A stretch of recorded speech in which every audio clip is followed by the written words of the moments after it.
दोस्तों अगर आपने स्क्विड गेम देखा है तो मैं आपको रेकमेंड करूंगा कि ये मूवी आपको जरूर देखनी चाहिए क्योंकि ये भी एक मास्टरपीस है और आपको ये बहुत पसंद आएगी। तो मूवी स्टार्ट होती है और हम देख पाते हैं मूवी के मेन कैरेक्टर शुन को। दोस्तों शुन जो है वो थोड़ा सा शाई और इंट्रोवर्ट टाइप का लड़का है, जिस वजह से उसके ना ही ज्यादा फ्रेंड्स हैं और ना ही ज्यादा वो बाहर जाता है और ना ही दोस्तों के साथ पार्टी वगैरह करता है, जिस वजह से वो अपनी लाइफ में बहुत ज्यादा बोर हो चुका है। पर यहाँ पर एक चीज हम शुन की नोटिस करते हैं कि उसे वीडियो गेम्स खेलना बहुत पसंद होता है और वो अपनी लाइफ में चाहता है कि ऐसा एडवेंचर जैसा वीडियो गेम्स में होता है वैसा उसकी लाइफ में भी आ जाए। पर यहाँ पर गेम्स वाला एडवेंचर तो छोड़ो, उसकी लाइफ में कुछ भी इंटरेस्टिंग करने के लिए ही नहीं है क्योंकि मैंने बताया वो इंट्रोवर्ट टाइप का है। इसी चलते एक दिन हम देखते हैं शुन वीडियो गेम्स खेल करके भी बोर हो गया था और बाहर तो वो वैसे भी नहीं जाता है। तो ऐसे में वो इतना ज्यादा बोर हो जाता है कि गॉड से प्रे करता है काश उसकी लाइफ ऐसी हो जाए जिसमें बहुत ज्यादा एडवेंचर हो, जैसा बिल्कुल वीडियो गेम्स में होता है। खैर सीन यहीं पर कट हो जाता है और इसके अगले सीन में हम अगले दिन सुन को उसके ही क्लास में देखते हैं और यहाँ पर जब उसके क्लास टीचर एंटर करते हैं तभी अचानक से उनका सर फट जाता है और उसके अंदर से एक अजीब तरह की क्रीपी सी डॉल निकलती है जो कि कुछ गाना गा रहा होता है और इसके साथ साथ अगर कोई भी मूव करता है तो वो उसका भी सर फाड़ देती है।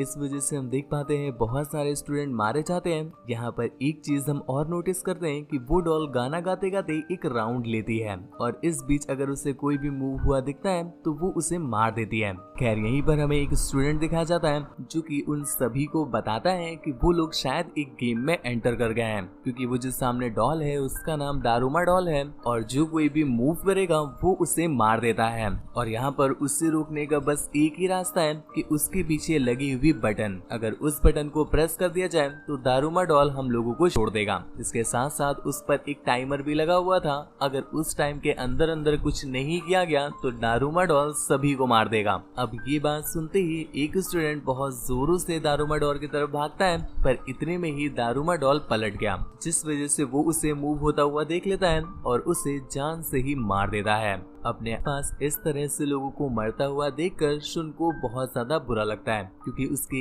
एक प्रे की वजह से आज सभी लोगों की जान जा रही है। इस चीज को लेकर शुन बहुत ज्यादा रिग्रेट में होता है। धीरे धीरे करके क्लास के सभी स्टूडेंट मारे गए और यहाँ पर हम देख पाते हैं सिर्फ दो लोग बचते हैं, एक शुन और दूसरा वही लड़का। अब इनके पास कोई ऑप्शन भी नहीं था और टाइम भी जल्दी जल्दी खत्म हो रहा था, जिस पर वो लड़का शुन से बोलता है कि तुम एक काम करो, मेरे पास आओ और मेरे ऊपर से चढ़कर तुम उस डॉल का बटन प्रेस कर दो, जिस पर वो डॉल बंद हो जाएगी और हमारी जान बच जाएगी। सुन भी किसी तरह से हिम्मत जुटा करके उसके ऊपर चढ़ करके एक बड़ी सी जंप लगाता है और फॉर्चुनेटली वो उस डॉल को बंद कर देता है। पर अगले ही पल हम देखते हैं वो डॉल एक बार फिर से उठ जाती है और यहाँ पर वो उसके फ्रेंड को मार देती है और उसके बाद वो रिवील करती है कि इस गेम में मैं सिर्फ उसे ही नहीं मारूंगा जिसने मेरे बटन को बंद किया होगा, इसके अलावा सभी मारे जाएंगे। इसके बाद सुन इस क्लासरूम से बाहर निकलता है और उसे क्लासरूम के बाहर ही एक लड़की मिलती है, इसका नाम इचिका है और इसने भी सुन की तरह उस डॉल का बटन प्रेस कर दिया था जिस वजह से ये जिंदा है। खैर यहाँ पर इन दोनों को ही समझ में नहीं आ रहा है कि इनके साथ ही क्या हो रहा है, तो इस वजह से ये लोग पुलिस को कॉल करने का डिसाइड करते हैं पर अनफॉर्चुनेटली नेटवर्क नहीं आ रहे होते, इसलिए ये डिसाइड करते हैं कि पहले ये इस बिल्डिंग से बाहर निकले। पर पूरी बिल्डिंग के डोर्स तो लॉक, तो इधर उधर भटकते हुए ये लोग एक बास्केटबॉल ग्राउंड में पहुंचते हैं और यहाँ पर इन्हें इनके अलावा और भी जिंदा लोग दिखते हैं। पर इसके साथ साथ कुछ ऐसे लोग भी थे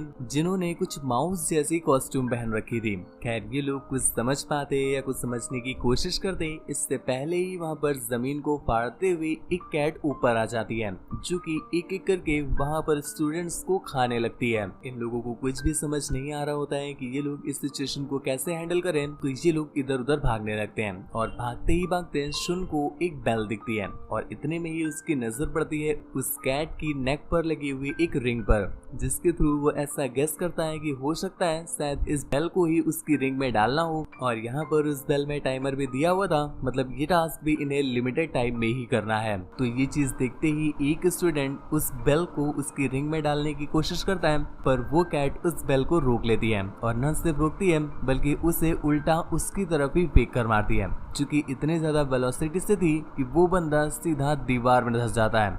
ये देख करके बाकी सभी स्टूडेंट्स बहुत ज्यादा डर जाते हैं, पर इतने में ही वो कैट इचिका को अपना अगला शिकार बना रही थी।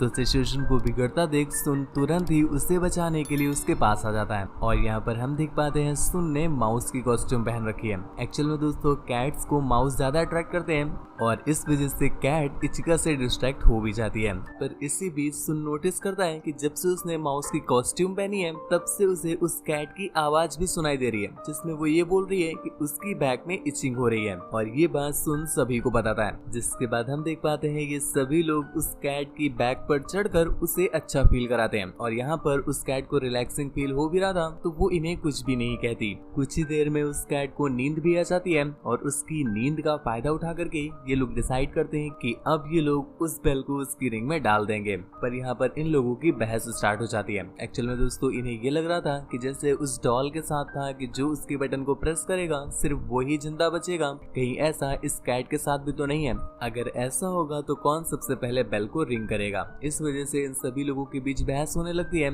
और इतने में ही उस कैट की नींद खुल गई, जिस वजह से वो अपने पंजों की हेल्प से सभी को काट देती है। और अब यहाँ पर बचते हैं सिर्फ सुन और इचिका और तभी एंट्री होती है एक बंदे की जो कि काफी अच्छा बास्केटबॉल प्लेयर था। तो वो टाइम के अंदर ही अंदर उस बेल को रिंग में डाल देता है और फाइनली इन तीनों की जान बच जाती है। और यहीं पर हमें पता चलता है कि इस लड़के का नाम अमाया है और दोस्तों ये जो है ये थोड़ा सा घमंडी टाइप का बंदा है।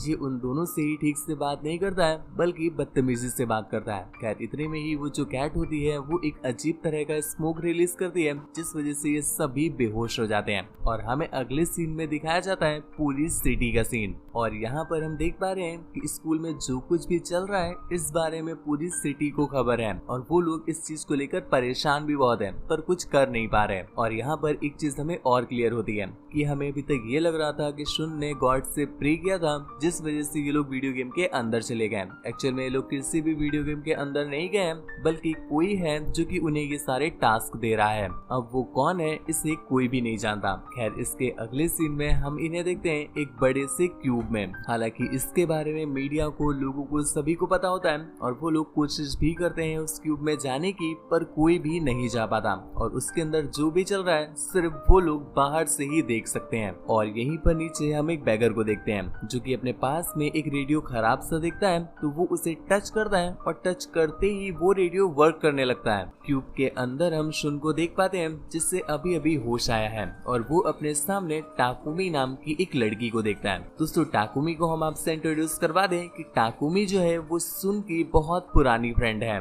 और इसके साथ साथ वहाँ पर और भी बहुत सारे स्कूल के सर्वाइवल होते हैं। मतलब दोस्तों ये जो गेम है ये सिर्फ इनके ही स्कूल में नहीं चल रहा था, और भी सिटी के जितने स्कूल हैं सभी में ये गेम चल रहा था और वहाँ के जितने भी विनर्स निकल कर आए हैं उन्हें यहाँ पर लाया गया है। तभी वहाँ पर एक स्क्रीन पॉपअप होती है और उसमें लिख कर आता है चाबी को ढूंढो। मतलब दोस्तों उन्हें इस स्टेज को पार करने के लिए किसी चाबी को ढूंढना पड़ेगा और इतने में ही उनके सामने 4 हैंगिंग डॉल आती हैं जो कि उन्हें बताती हैं कि चाबी उनके पास है, पर वो उन्हें तभी मिलेगी जब उन्हें अपना टास्क कंप्लीट करना पड़ेगा। और वो टास्क के बारे में बताती हैं कि हम चारों डॉल्स तुम्हारे चारों तरफ घूमेंगे और जो डॉल तुम्हारे पीछे रुकेगी तुम्हें उसका नाम बताना होगा और ये चीज तुम्हें एक लिमिटेड समय के अंदर ही बताना है। अगर तुमने उस समय के अंदर अंदर सही नाम बता दिया तो तुम्हें चाबी मिल जाएगी, पर अगर तुमने गलत नाम बताया तो तुम्हें मार दिया जाएगा। इसके लिए वो सबसे पहले एक दूसरे स्कूल के बहुत ही इंटेलिजेंट बंदे को चूज करती हैं और उसकी आंखों में पट्टी बांधकर उसे बिठाकर उसके चारों तरफ गाना गाने लगती हैं। और कुछ ही देर में जब वो रुकी तो उससे पीछे वाली डॉल का नाम पूछा जाता है, पर यहाँ पर अनफॉर्चुनेटली वो लड़का गलत नाम बताता है, जिस वजह से वो डॉल्स उसे मार देती है। इसके बाद वो एक और लड़की को चूज करती है और वो बेचारी भी ठीक नाम नहीं बता पाती, जिस वजह से वो डॉल्स उसे भी मार देती है। और फिर इसके बाद बारी आती है शुन की, जिसके बाद सेम वही प्रोसीजर होता है। पहले वो डॉल्स गाना गाती हैं और फिर वो उससे नाम पूछती हैं, पर यहाँ पर शुन उनके क्वेश्चन का कोई भी आंसर नहीं करता और कुछ ही देर में एक आवाज आती है टाइम अप, जिसके बाद वो डॉल शुन से कहती है कि अब टाइम अप हो चुका है और अब तुम्हें मरना होगा, जिस पर शुन उसकी आवाज सुन लेता है और उसका नाम बता देता है। पर इसका आंसर सुनते ही वो सभी डॉल्स हंसने लगती हैं, क्योंकि दोस्तों टाइम अप हो चुका था और अब शुन आंसर कर रहा था। पर यहाँ पर सुन उनसे कहता है कि अभी टाइम अप नहीं हुआ है, बल्कि वो जो टाइम अप की आवाज तुमने सुनी है वो तो मेरे फोन से आई थी।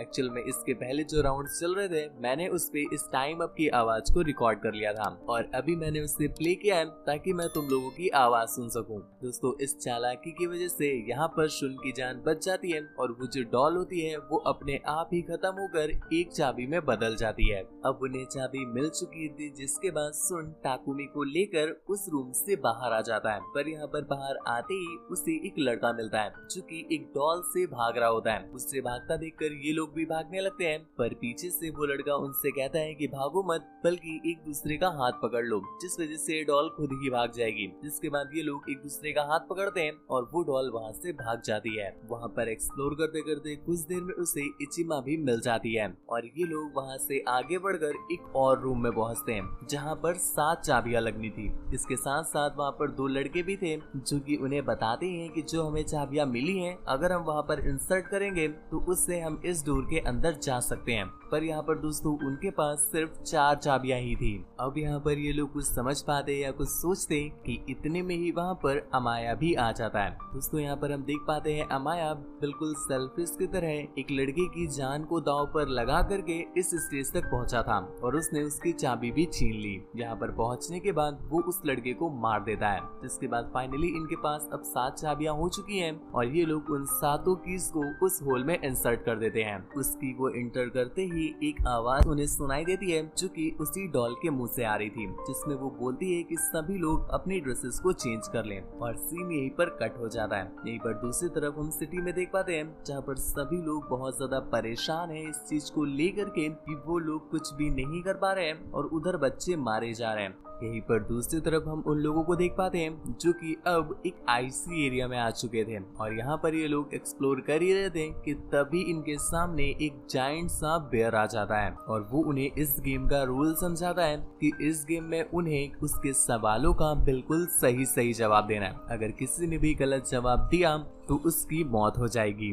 जिसके बाद वो उनसे सबसे पहला क्वेश्चन यही करता है कि उन्हें खाने में सबसे ज्यादा क्या पसंद है, जिस पर सभी लोग अपनी अपनी फेवरेट डिशेस के नाम उससे बताते हैं। पर यहाँ पर बेयर उनसे बोलता है कि नहीं, ऐसा नहीं है, तुम में से एक तो कोई है जो कि झूठ बोल रहा है। अब यहाँ पर सभी लोग बहुत ज्यादा परेशान हो जाते हैं क्योंकि कोई भी नहीं कह रहा था कि मैंने झूठ बोला है। पर काफी ज्यादा आर्गुमेंट करने के बाद उन्हें शक होता है एक लड़के पर यहाँ पर वो इस बात को मानने को तैयार ही नहीं था, लेकिन बाकी लोगों को उसकी बात पर बिलीव ही नहीं हो रहा था, जिस वजह से वो बेयर उसे मार देता है। इसके बाद बेयर उनसे अगला क्वेश्चन करता है कि तुम लोगों में से कौन कौन है जिसे शुन पसंद है। अब दोस्तों यहाँ पर टाकुमी और इचिका दोनों ही इस बात पर हाँ करते हैं, पर बाकी के जो लोग थे वो इस बात पर ना करते हैं। लेकिन यहाँ पर एक बार फिर से बेयर बोलता है कि नहीं, तुम में से कोई है जो कि झूठ बोल रहा है। अब यहाँ पर क्वेश्चन आकर फंसता है इचिका और टाकुमी पर, क्योंकि इनमें से ही कोई झूठ बोल रहा था। हालांकि इचिका तो उसके स्कूल में ही पढ़ती थी, पर टाकुमी उसकी काफी पहले की फ्रेंड थी,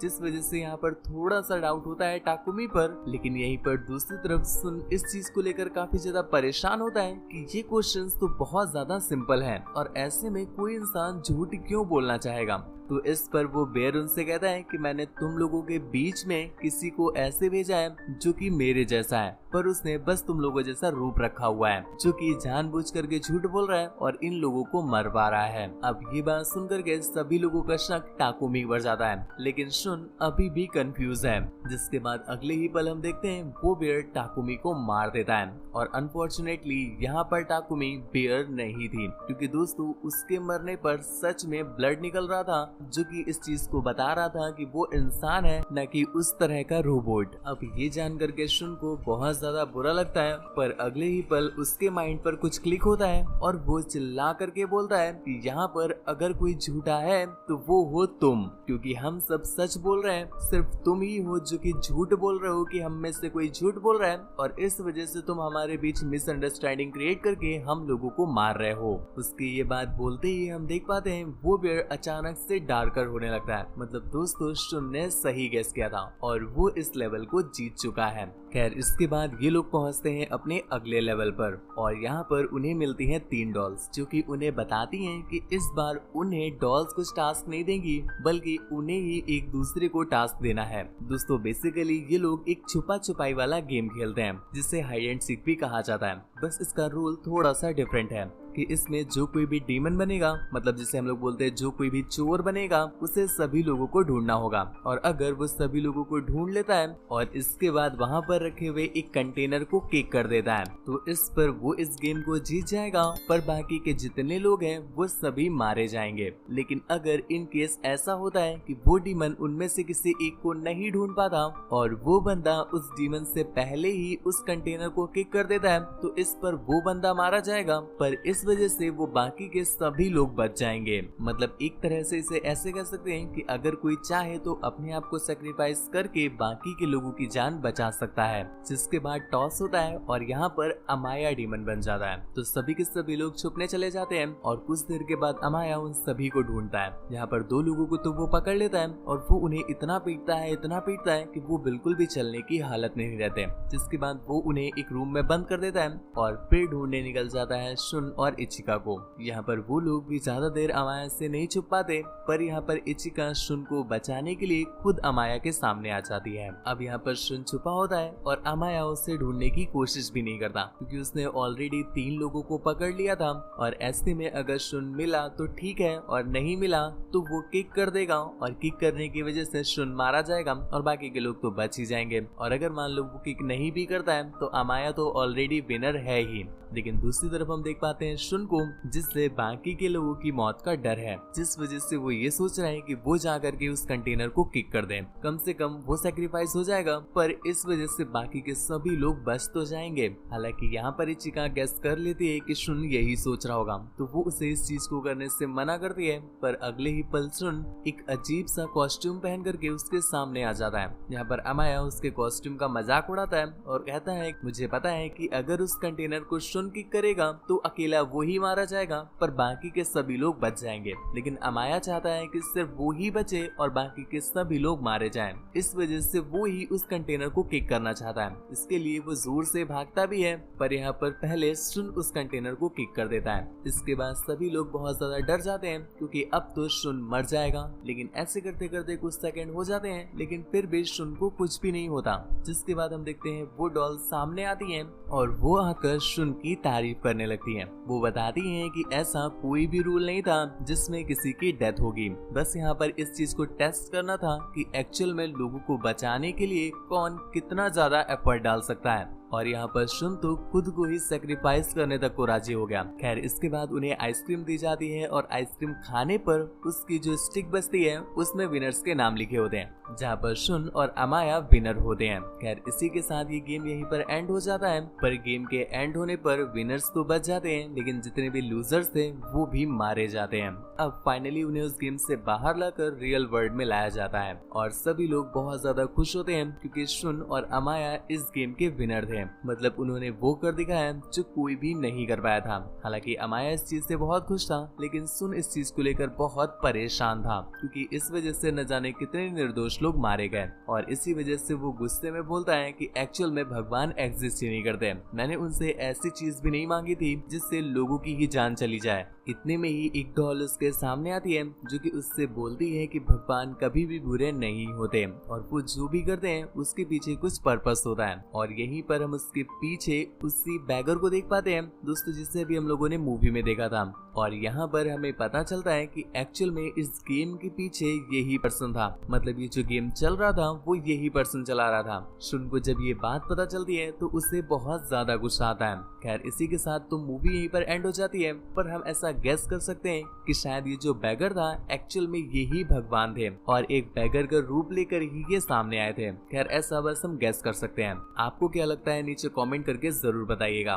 और अगर आप ऐसी ही और भी ज्यादा इंटरेस्टिंग मूवीज देखना चाहते हैं तो नीचे कमेंट करके जरूर बताइएगा। मुझसे बात वगैरह करना चाहते हैं, मुझे देखना चाहते हैं तो इंस्टाग्राम पर फॉलो करके मैसेज कर सकते हैं। मेरी इंस्टा आईडी है आपका शिवाय, जो कि आपको स्क्रीन पर दिख रही है और लिंक नीचे डिस्क्रिप्शन में दिया हुआ है। चैनल को सब्सक्राइब करना बिल्कुल भी ना भूलें और भी ज्यादा ऐसी ही इंटरेस्टिंग मूवीज के लिए। मिलते हैं किसी दूसरी वीडियो में, तब तक के लिए थैंक यू, बाय बाय। मैं हूँ आपका शिवाय, दुआओं में याद रखिएगा।